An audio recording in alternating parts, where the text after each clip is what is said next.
If you like to take photos of people, animals, or other living beings, it's necessary to understand the direction and placement of the object. This can give your photos a deeper meaning and thus greater impact on your viewers. First and foremost, as I keep on repeating, these are guidelines, not definite rules, and I really recommend you watch the whole video, or else it's hard to understand the conclusion of it all. With that said, let's begin. When you put your object in the left side facing towards the right, it seems like it's looking at something to the right. If the object keeps on facing to the right, but you put it on the right side, it looks like it's looking away from the left. Then of course the same concept can be used in the opposite direction and placement. Let's go deeper. Now, the general guideline is that if the object is placed in the left part of the photo, it has a more natural and composed feeling than if it's placed on the right side, where the feeling is somewhat more strained. If you put your object in the middle, it often becomes more neutral.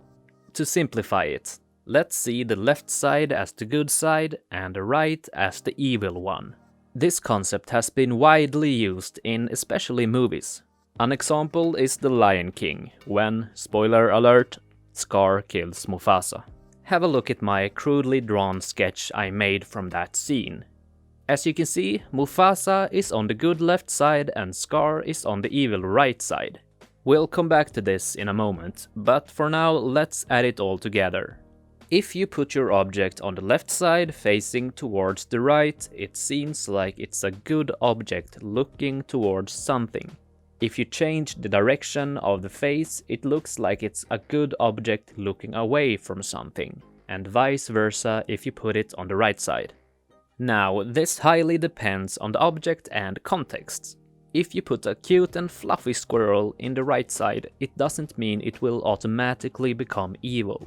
What you should see the placement as is a way to increase the chances that your object will be perceived as you would like it to be. Keep on watching and I will tell you more. And if you haven't done it yet, I recommend you to first of all subscribe, but also turn on the bell notification. Enough of that. There are more directions and placements to be aware and make use of. If you put your object in the upper part, it's often perceived as powerful and less powerful in the lower part. So, if we put our object in the lower part facing upwards, it seems like it's aware or ready to face something bigger than itself. If we make it look downwards, it seems like it's scared or oblivious to something above that is greater than itself. When your object is in the upper part facing down, it looks like it's keeping an eye on something less powerful, maybe a prey. If you make it look upwards, it looks like it doesn't care about what's underneath. This is also used in the exact same scene of The Lion King which I mentioned. Scar is not only on the evil right side, but he's also in the upper part of the composition, while Mufasa is in the lower left part. This makes Scar powerful and evil, and Mufasa is good but less powerful. So they have really thought their composition through when they made this scene. You might think that there are no more directions to be aware of, but we need to consider the Z-axis, which is basically if the object is looking towards or away from the camera.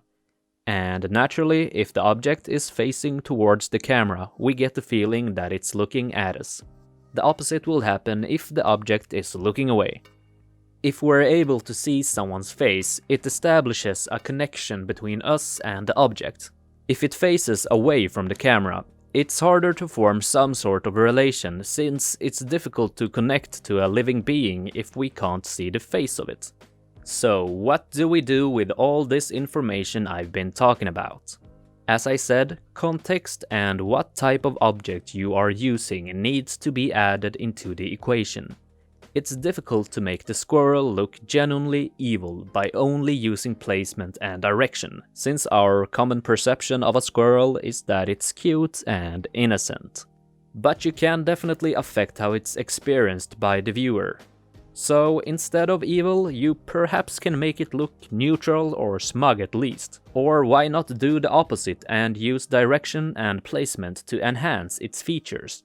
So if you want the squirrel to look extra super cute, you can put it in the bottom left corner, and to make it look innocent and unknowingly fragile, you can make it face towards us, looking away from the right. If you want to learn more about photography, once again I suggest you to subscribe and to be sure to turn on the bell notification so you don't miss out. Be sure to leave a like or dislike, and if you have any thoughts or questions, then leave a comment. Goodbye.